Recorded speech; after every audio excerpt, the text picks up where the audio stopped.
I'm very excited by the process that we are all a part of because I really think it's pioneering of a true art form. These dramatic series that are kind of the children of the Sopranos, and in that great tradition. The process is very exciting. You have to be very fluid as an actor. You have to be quick. You have to be very flexible, and it's really like living out a novel. And I find that thrilling, not knowing.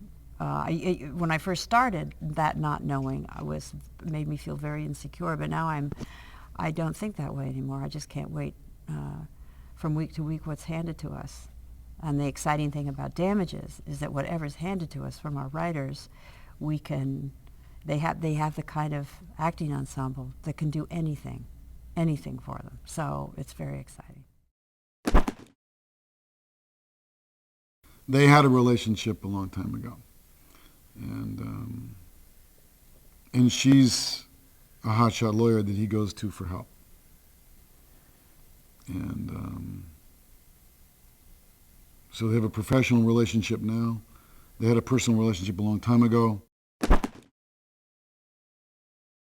Yeah, I think working without knowing how deep the pool is and where the current is running is definitely exciting, but there's also challenges that you have to throw out the window.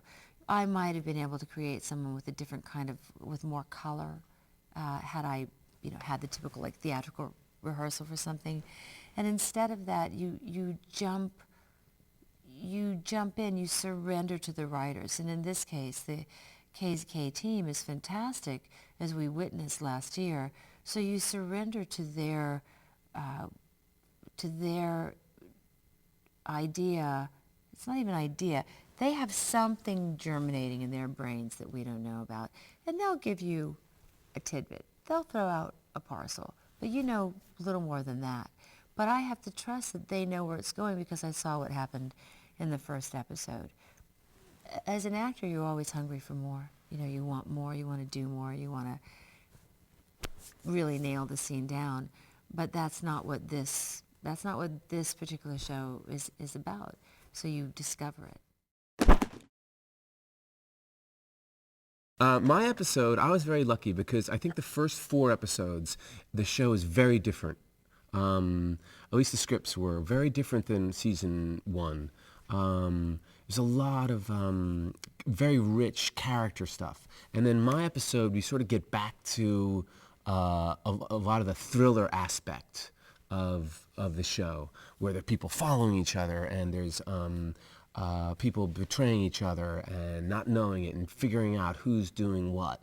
And there's a lot of tension between Rose and Ellen. And it starts out really kind of great between them, and then it ends up like, wow, how did these people get here? And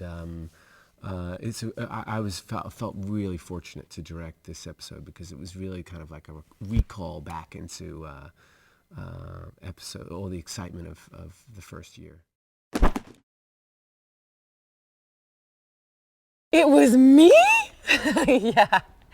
Yeah, you do. And there's a big moment in the first episode of this season for Rose, for Ellen, and you don't know who's on the receiving end of this big moment. And, Rose asked the writers, like, come on, tell me, because it would really help me with the performance. They had no idea. They honestly were like, look, we don't know where this is going. It kind of depends on how you play it.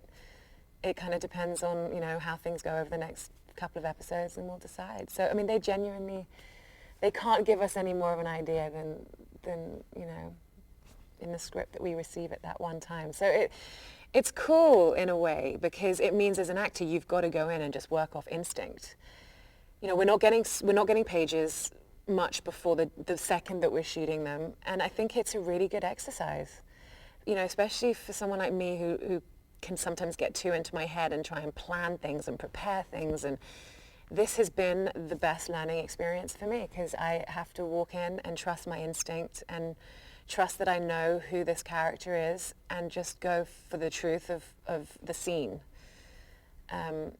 And if they need me to pull any strand out to kind of make it make sense for a future episode of an idea that they might have, they will point me in that direction, I hope, and let me know at the time. But other than that, no, we just kind of go for it. Yeah. I mean, when the job came up in conversation, when it first came up, I hadn't seen the show, but and you know, watched it, and I must have seen 5-6 episodes in about 3-4 days, and it was really quite fun. It's a great way to watch a show like this, you know, just to watch it all in a week and a half. It's really quite easy, and it was really good. It was really smart, and you know, there's a number of things that are great about it, in no particular order. I mean, the performances are great. Glenn's fantastic, and in a whole different way, Rose is fantastic. A whole different kind of challenge to her performance,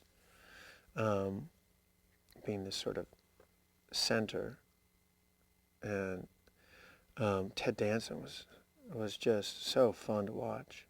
I really enjoyed that performance. I mean, there was a lot of great performances, and they've just pulled off this this storytelling of flashing forward and flashing back, which, you know, I thought it was really amazing how well they pulled that off consistently or throughout the season. It's one thing to kind of just set up here's the end and now we'll catch up to it, but this constantly going back and forth, and it seems like it would be an easy way to destroy the narrative or the tension, but seemingly it always added to it in a really fun way.